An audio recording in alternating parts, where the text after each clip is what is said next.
Isa sa mga paboritong agahan ng Pinoy ay ang dilis. Ito ang gagawin natin ngayon kasama ang fresh salsa at egg rice. Ito ang mga gagamitin. 1.5 tasa ng kaning lamig, isang itlog, isang clove ng bawang, asin, dilis na boneless, isang kamatis, at kalahating sibuyas. Pati na rin ang patis. Yung kamatis, sibuyas at patis, ito yung gagamitin natin sa salsa. Ito yung sekreto ng malutong na dilis. Magpainit muna tayo ng kawali na walang mantika.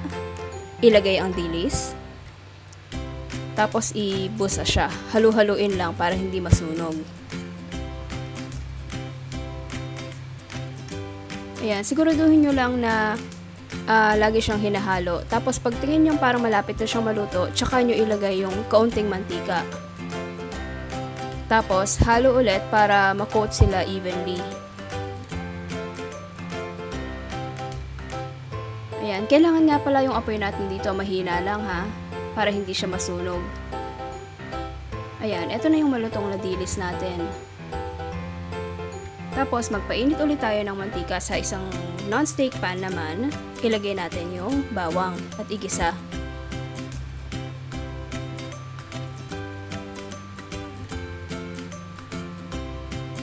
Then isunod natin yung kaning lamig.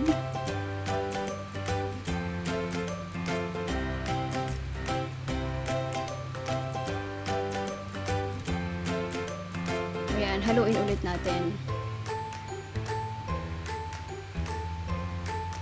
Lagyan natin ng asin para mas malasa.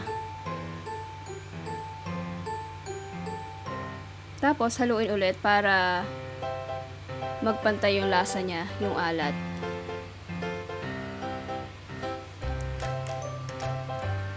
Then maglagay tayo ng space sa gitna para sa itlog.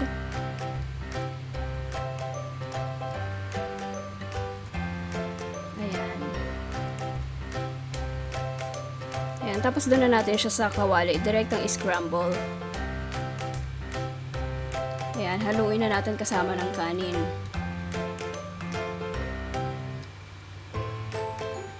Ayan, pagluto na siya, i-plate na natin. Yung salsa natin, ginawa ko na siya kanina.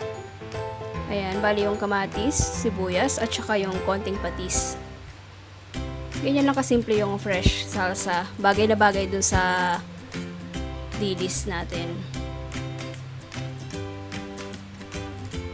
Tapos i-plate lang natin yung egg rice. Palibutan natin ng malutong na dilis.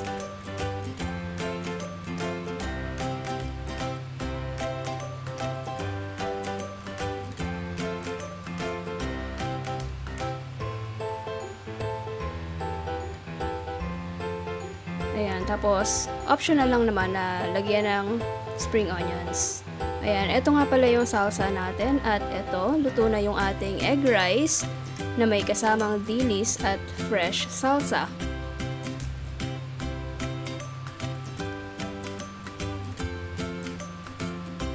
Tara, kain tayo!